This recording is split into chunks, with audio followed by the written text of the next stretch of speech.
Assalamualaikum warahmatullahi wabarakatuh. Kami dari kelompok 1 yang beranggotakan saya sendiri, Dini Nuraini dengan NIM 2019 123 10 19 dan Asri Setiawati dengan NIM 2019 123 10 23 dan Rinka Oktaviani dengan NIM 2019 123 10. Kami di sini akan mempresentasikan chapter 24 mengenai Presentation and Disclosure in Financial Reporting. Next, langsung saja untuk mempersingkat waktu, saya di sini akan mempresentasikan mengenai penyajian dan pengungkapan dalam pelaporan keuangan. Tujuan pembelajaran setelah mempelajari bab ini diharapkan dapat menjelaskan prinsip pengungkapan penuh dan bagaimana penerapannya, diskusikan persyaratan pengungkapan untuk transaksi pihak berrelasi, peristiwa, kemudian segmen bisnis utama dan pelaporan interim, identifikasi pengungkapan utama dalam laporan auditor dan tanggung jawab manajemen atas laporan keuangan, dan mendeskripsikan masalah pelaporan yang terkait dengan penerapan prinsip pengungkapan penuh.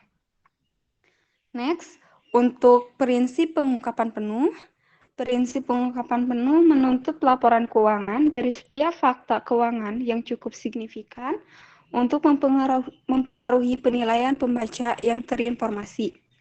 Bencana keuangan di IND dan FRA menyoroti sulitnya penerapan prinsip pengungkapan penuh. Peningkatan persyaratan pelaporan alasannya terdiri dari kompleksitas lingkupan bisnis, kebutuhan akan informasi yang tepat waktu, dan akuntansi sebagai perangkat kontrol dan pemantauan. Di sini yang mengkonsepi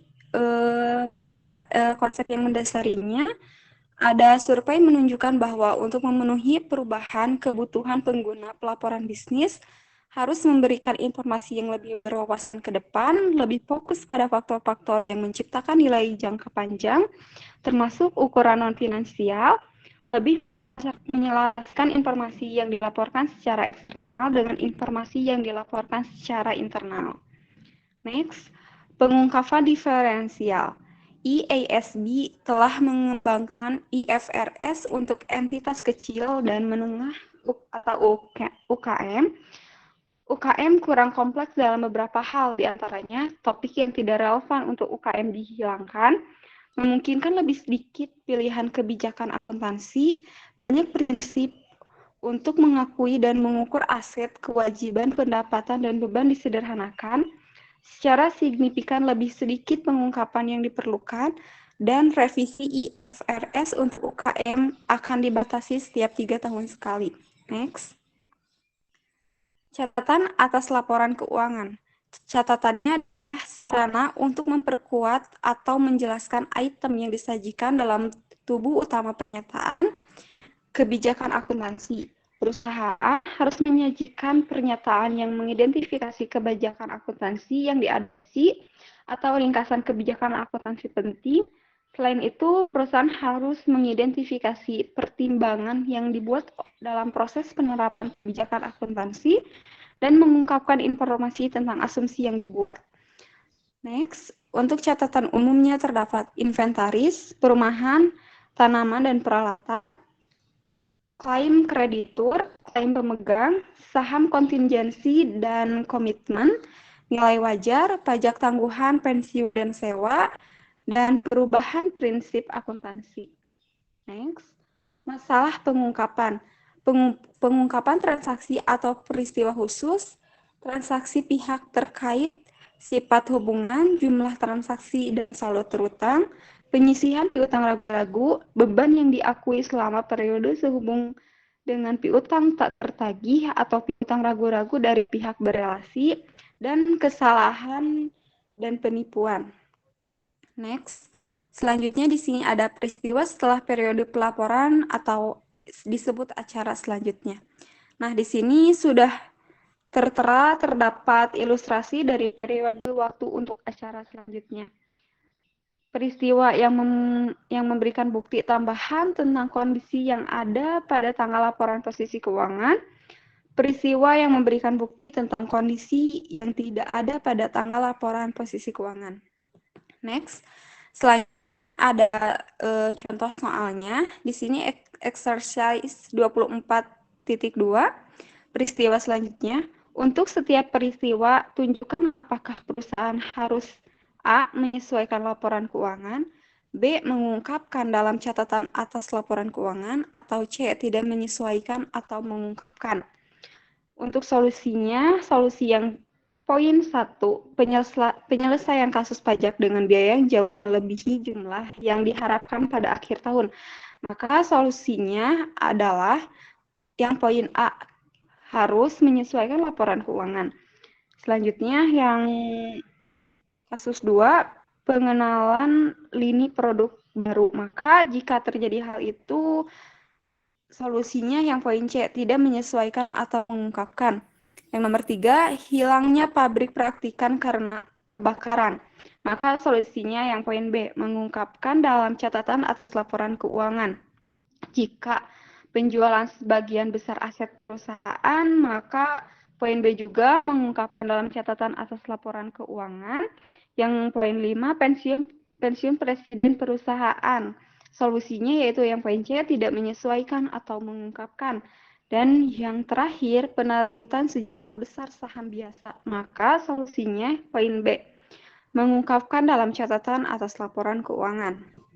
Next. Selanjutnya di sini ada contoh soal lagi, yaitu exercise 24.2. Peristiwa selanjutnya.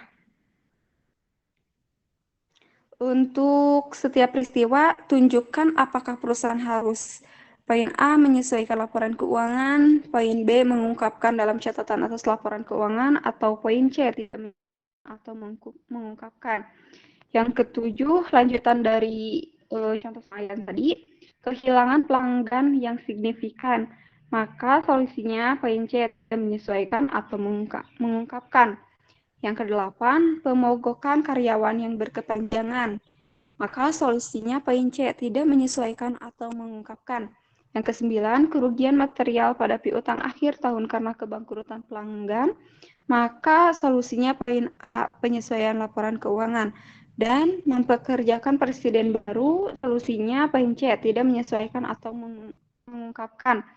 Dan yang ke-11, penyelesaian ilustrasi litigasi tahun sebelumnya terhadap perusahaan. Maka solusinya yang poin A, menyesuaikan laporan keuangan, dan yang poin 12, merger dengan perusahaan lain dengan ukuran yang sebanding. Maka solusinya poin B, mengungkapkan dalam catatan atas laporan keuangan. Next, selanjutnya. Di sini ada pelaporan untuk perusahaan terdiversifikasi, investor dan analis investasi menginginkan laporan laba rugi, laporan posisi keuangan, dan informasi arus kas pada masing-masing segmen yang membentuk angka pendapatan total. Di sini sudah ada income statement data mengenai Office Equipment and Auto Parts Company. Untuk konsolidasinya, net sales sebesar $78,8 yang didapat dari Office Equipment, net salesnya sebesar $18,0 ditambah dengan Auto Parts sebesar $60,8, maka konsolidasinya sebesar $78,8. Untuk selanjutnya, cara selanjutnya masih sama tahapannya, tinggal diikuti. Maka manufacturing cost-nya sebesar $50,8 dan ditambah dengan selling and administrative expense sebesar $12,1, maka akan ditemukan untuk total operating expense-nya sebesar $62,9, dan untuk income before tax-nya sebesar $15,9 dikurangi dengan income tax sebesar $9,3, maka untuk net income-nya akan didapat sebesar $6,6. Next. Untuk tujuan pelaporan informasi tersegmentasi, untuk memberikan informasi tentang berbagai jenis kegiatan bisnis di mana suatu perusahaan terlibat dan lingkungan ekonomi yang berbeda di mana ia beroperasi. Memenuhi tujuan ini akan membantu pengguna untuk lebih memahami kinerja perusahaan, lebih baik menilai prospeknya untuk arus kas bersih masa depan, dan membuat penilaian yang lebih tepat tentang perusahaan secara keseluruhan. Next, untuk prinsip dasar, IFRS mensyaratkan bahwa laporan keuangan bertujuan umum mencakup informasi yang dipilih berdasarkan segmentasi tunggal. Sebuah perusahaan dapat memenuhi tujuan pelaporan tersegmentasi dengan memberikan laporan keuangan tersegmentasi berdasarkan bagaimana operasi perusahaan dikelola atau pendekatan manajemen. Untuk selanjutnya, mengidentifikasi segmen operasi. Segmen operasi adalah komponen dari suatu perusahaan, yaitu terlibat dalam kegiatan bisnis dari mana ia memperoleh pendapatan dan menimbulkan biaya, yang hasil operasinya ditinjau secara berkala oleh pengambil keputusan operasional perusahaan untuk mana informasi keuangan terpisah tersedia. Next, untuk segmen operasi dianggap signifikan dan oleh karena itu segmen dilaporkan jika memenuhi atau lebih dari ambang kuantitatif berikut. 1. Pendapatannya adalah 10% atau lebih dari pendapatan gabungan semua segmen operasi perusahaan. 2. Jumlah absorb dari laba atau ruginya adalah 10% atau lebih dari yang lebih besar dalam jumlah absorb dari A. Laba operasi gabungan dari semua segmen operasi yang tidak mengalami kerugian, atau B. Kerugian gabungan dari semua operasi segmen yang memang melaporkan kerugian. 3. Aset yang dapat diidentifikasi adalah 10% atau lebih dari aset gabungan dari semua segmen operasi. Next. Dalam penerapan tes ini, perusahaan harus mempertimbangkan dua faktor tambahan. Yang pertama, data segmen harus menjelaskan porsi yang signifikan dari bisnis perusahaan, secara khusus hasil tersegmentasi harus sama atau melebihi 75% dari penjualan gabungan kepada pelanggan yang tidak terafiliasi untuk seluruh perusahaan. IASB memutuskan bahwa 10 adalah batas atas yang wajar untuk jumlah segmen yang harus diungkapkan perusahaan. Next, di sini ada ilustrasi data untuk kemungkinan segmen pelaporan yang berbeda. Nah, untuk ada segmen A, B, C, D, E, dan F. Untuk total revenue-nya sebesar 2.160 euro. Untuk operating profit-nya di sini loh sebesar 85 euro. Dan identifiable asset-nya sebesar 970 euro. Perusahaan akan menerapkan tes masing-masing sebagai berikut, diantaranya tes pendapatan, next, tes uji laba rugi operasi, next, tes aset yang dapat diidentifikasi. Oleh karena itu, segmen pelaporan adalah A, C, D, dan E dengan asumsi bahwa keempat segmen ini memiliki penjualan yang cukup untuk memenuhi 75% uji penjualan gabungan. Selanjutnya akan dipresentasikan oleh teman saya, Asri Setiawati. Silakan, Asri.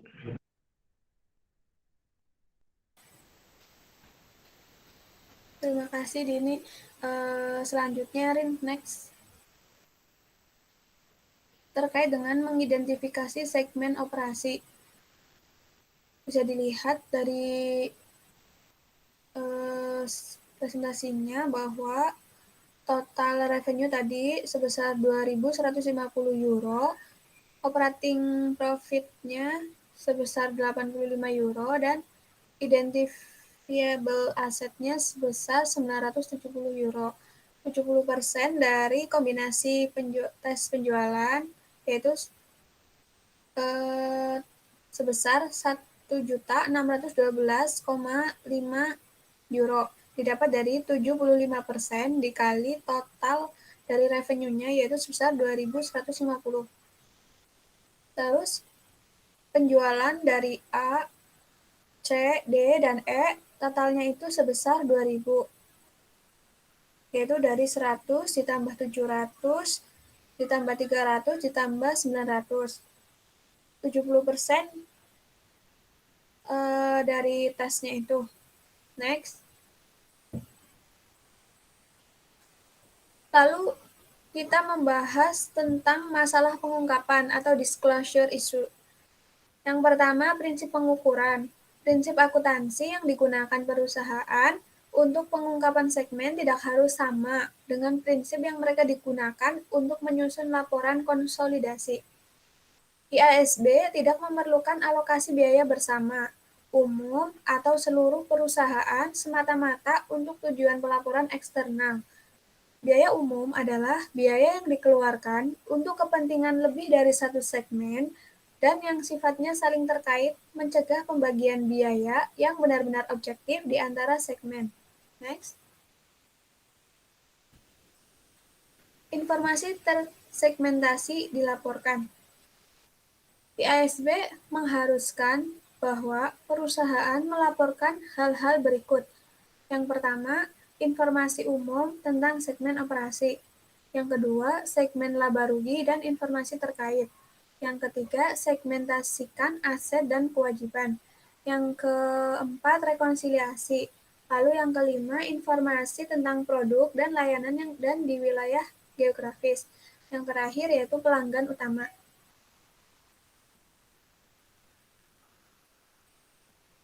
Lalu laporan sementara. Bahwa laporan sementara itu mencakup periodenya itu kurang dari 1 tahun. Lalu IFRS mengharuskan perusahaan untuk mengikuti pendekatan diskrit, yaitu antara lain perlakuan setiap periode interim,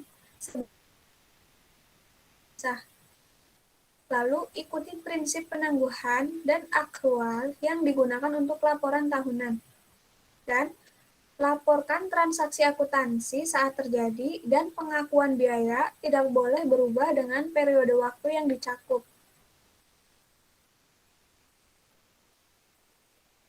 Lalu ada masalah unik pelaporan interim. Pada masalah pelaporan sementara yaitu ada income tax, yaitu pajak penghasilan. Terus yang kedua seasonality atau musiman.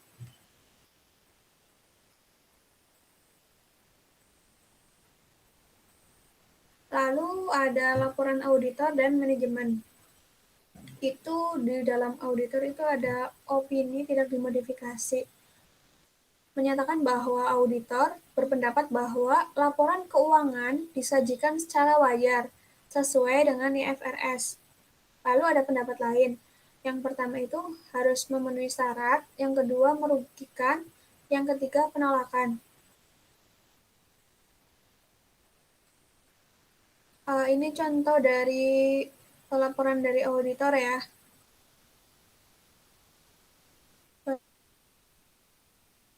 Terus pendapat terkait konsolidasi keuangan dan lain. Next. Dalam keadaan tertentu, meskipun tidak mempengaruhi opini wajar tanpa pengecualian auditor, mungkin mengharuskan auditor untuk menambahkan paragraf penjelasan ke dalam laporan audit. Yang pertama itu ada kepedulian, kurangnya konsistensi, dan penekanan suatu hal. Lalu pendapat wajar dengan pengecualian mengandung pengecualian terhadap pendapat standar. Keadaan bisa mungkin termasuk 1. Batasan ruang lingkup. Yang kedua, laporan tidak menyajikan posisi keuangan atau hasil operasi secara wajar karena kurangnya kesesuaian dengan prinsip dan standar akuntansi yang diterima dan pengungkapan yang tidak memadai.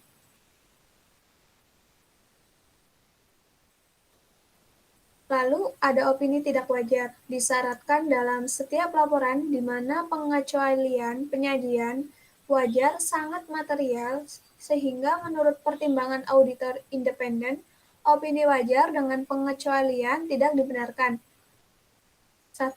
Laporan keuangan secara keseluruhan tidak disajikan sesuai dengan IFRS. Yang kedua, jarang karena sebagian besar perusahaan mengubah akuntansi mereka agar sesuai dengan IFRS. Yang ketiga, regulator pasar tidak akan mengizinkan perusahaan yang terdaftar di bursa untuk memiliki pendapat tidak wajar.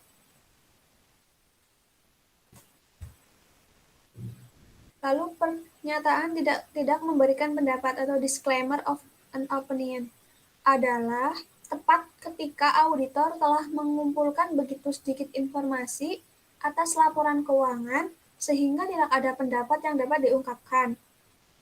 Komentar manajemen membantu dalam interpretasi posisi keuangan, kinerja keuangan, dan arus kas perusahaan.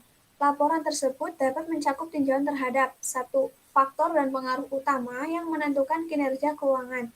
Yang kedua, sumber pendanaan perusahaan dan rasio target kewajiban terhadap ekuitas. Yang ketiga, sumber daya perusahaan tidak diakui dalam laporan posisi keuangan sesuai dengan IFRS. Lalu ada tanggung jawab manajemen atas laporan keuangan. Manajemen bertanggung jawab untuk menyiapkan laporan keuangan dan menetapkan serta memelihara sistem pengendalian internal yang efektif. Auditor memberikan penilaian independen apakah laporan keuangan disusun sesuai dengan IFRS. Lalu di sini ada masalah pelaporan pada saat ini, yaitu terkait dengan financial forecast dan financial projection. Financial forecast adalah seperangkat laporan keuangan prospektif yang menyajikan posisi keuangan yang diharapkan perusahaan, hasil operasi, dan arus kas. Lalu, financial projection adalah laporan keuangan prospektif yang menyajikan dengan satu atau lebih asumsi hipotesis, posisi keuangan yang diharapkan entitas, hasil operasi, dan arus kas. Regulator telah menetapkan safe harbor rule.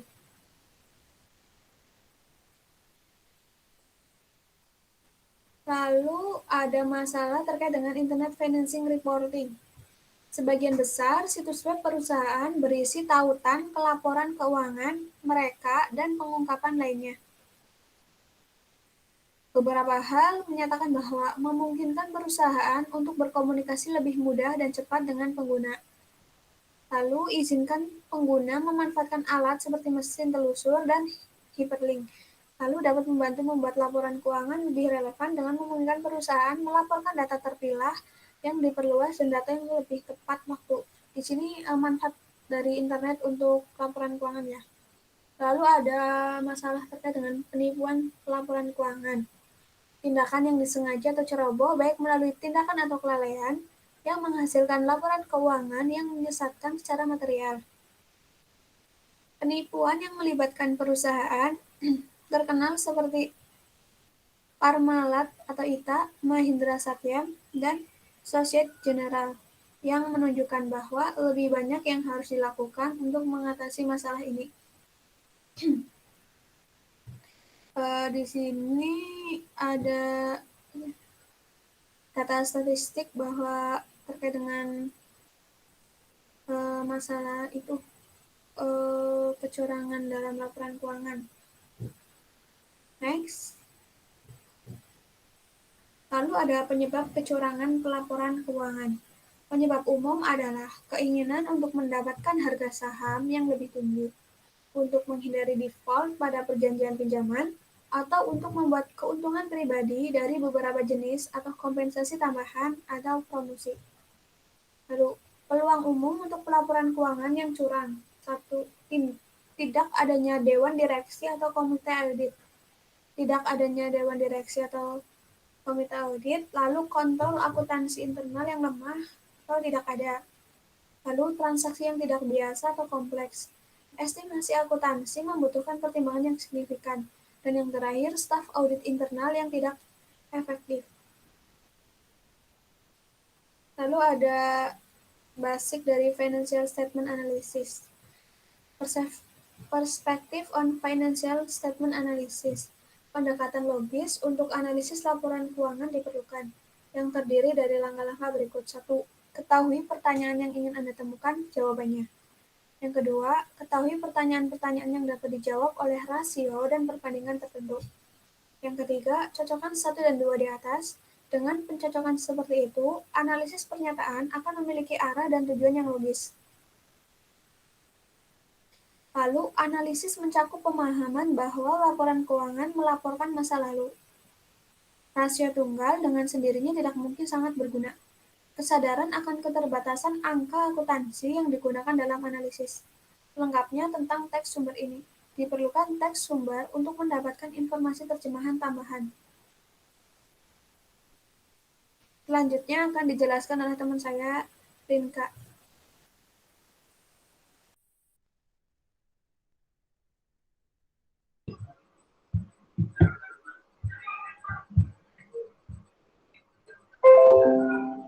Selanjutnya saya akan menjelaskan mengenai budget type of ratio. Di sini yang pertama ada liquidity ratio, yaitu ukuran kemampuan jangka pendek perusahaan untuk membayar kewajiban yang jatuh tempo. Kemudian ada activity ratio, yaitu ukuran seberapa efektif perusahaan menggunakan aset yang digunakan. Kemudian ada profitability ratio, yaitu untuk ukuran tingkat keberhasilan atau kegagalan suatu perusahaan atau defisit tertentu untuk jangka waktu tertentu. Kemudian ada coverage ratio, yaitu ukuran tingkat perlindungan baik kreditur dan investor jangka panjang. Di sini ada rasio analisisnya, di sini ada formula untuk menghitung seperti current ratio, itu current asset dibagi current liability. Ini ada di materi chapter 13 sama quit of asset S ratio. Di sini ada rumusnya cash ditambah short term investment ditambah account receivable dibagi current liability. Di sini juga ada current cash debt coverage. Kemudian untuk activity-nya di sini ada account receivable turnover, inventory turnover, asset turnover. Sama di sini ada formulanya dan di sini ada penjelasannya, ada di chapter 7, chapter 9, chapter 11 di materi tersebut. Kemudian di sini ada rasio profitability. Di sini ada profit margin on sale, return on asset, return on ordinary share capital, equity, earning per share, ada payout ratio.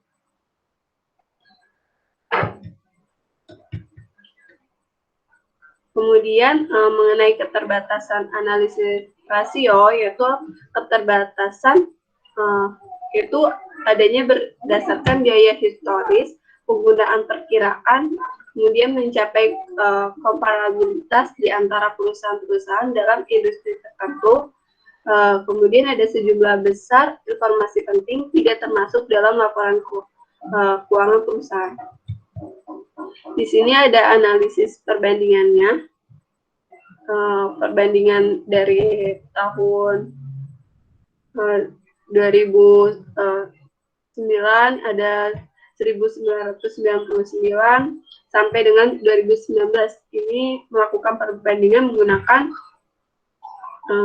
rasio setiap tahunnya agar melihat apakah di dalam perusahaan mengalami kemajuan atau kegagalan. Kemudian di sini dia menggunakan metode horizontal presentasi analisis, sama dibandingkan dari tahun 2018 sama 2019 nanti ketemu income tax-nya agar melihat apakah perusahaan ini mengalami kemajuan atau kegagalan. Kemudian sama di sini kalau yang tadi menggunakan horizontal present analysis, kalau di sini menggunakan vertical present analysis. Bedanya ini yang tadi kalau horizontal dia menggunakan tahun pertama sama tahun kedua. Kalau di sini dia menggunakan hasil dari net sales, order revenue, sama less-nya ini ada cost of sales, depreciation and amortization, selling and administrative expense, interest expense, income tax. Maka di sini dia menggunakan dari total expense-nya, total bebannya, sehingga mendapatkan net income. Kemudian di sini ada penjelasan mengenai adopsi IFRS. Pertama kali IFRS yang pertama mensyaratkan informasi itu dalam persyaratan IFRS pertama di perusahaan. Yang pertama menggunakan transparansi, kemudian yang kedua memberikan titik awal yang sesuai, yang ketiga memberikan biaya yang tidak melebihi manfaat.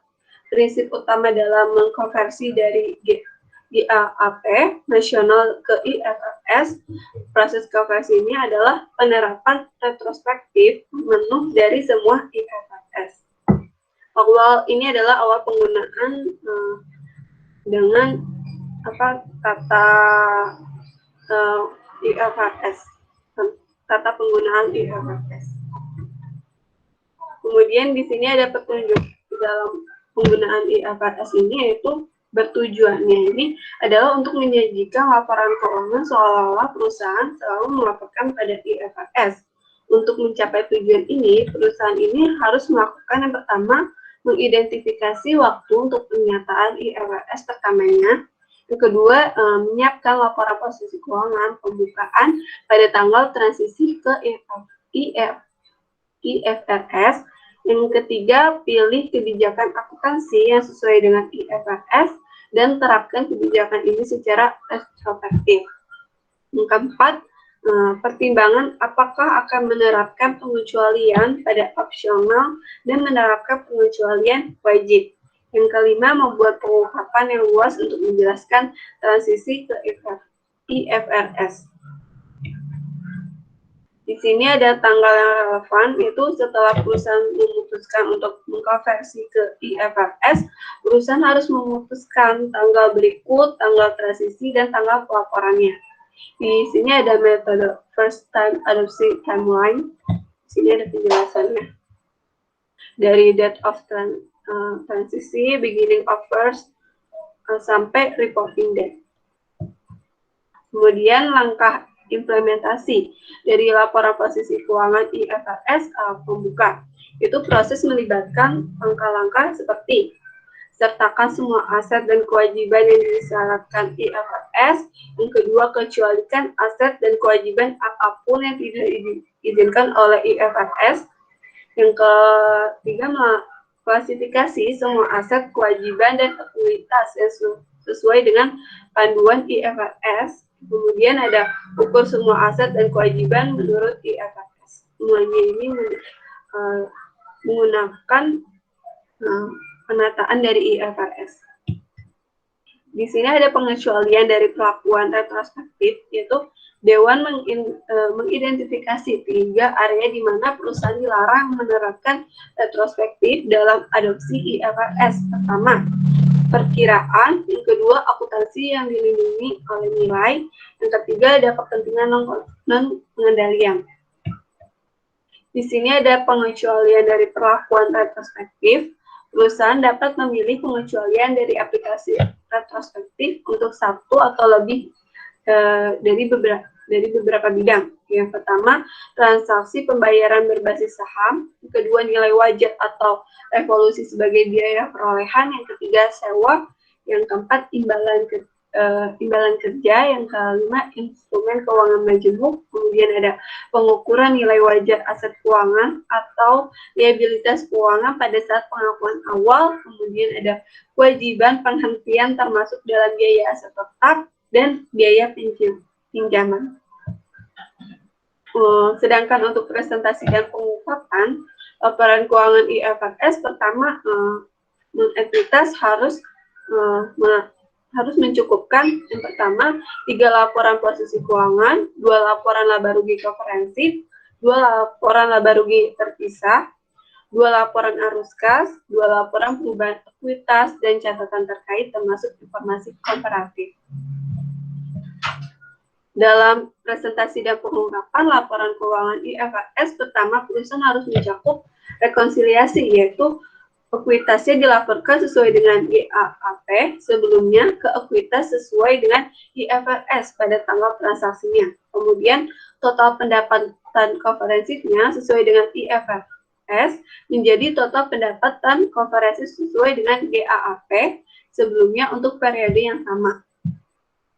Di sini mencocokkan. Kemudian ada soal tanya jawab. Yang pertama ada exercise 22.1 perubahan kebijakan kontrak jangka panjang. Di sini perusahaan konstruksi Cerok berubah dari metode pemulihan biaya menjadi metode presentasi penyelesaian untuk kontrak konstruksi jangka panjang selama tahun 2019. Untuk tujuan perpajakan, perusahaan menggunakan metode pemulihan biaya dan akan melanjutkan pendekatan ini di masa depan. Petunjuknya, sesuaikan semua konsekuensi pajak melalui akun kewajiban pajak tangguhan. Informasi yang sesuai terkait dengan perubahan ini adalah sebagai berikut. Laba sebelum pajak dari presentasi penyelesaian biaya pemulihan selisih 2018 sebesar $780.000, $610.000, $170.000, 2019 $700.000, $480.000, dan $220.000. Di sini diinstruksikan yang pertama dengan asumsi bahwa tarif pajak adalah 35%. Berapa jumlah laba bersih yang akan dilaporkan pada tahun 2019? Kedua, entry apa yang diperlukan untuk menyesuaikan catatan akuntansi untuk perubahan kebijakan akuntansinya.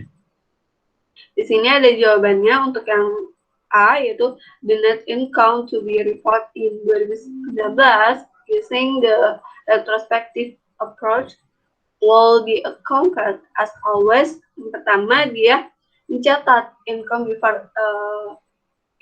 before tax-nya itu sebesar 700.000. Kemudian ada income tax-nya ini sebesar 455.000 didapat dari 35% dikali $700.000.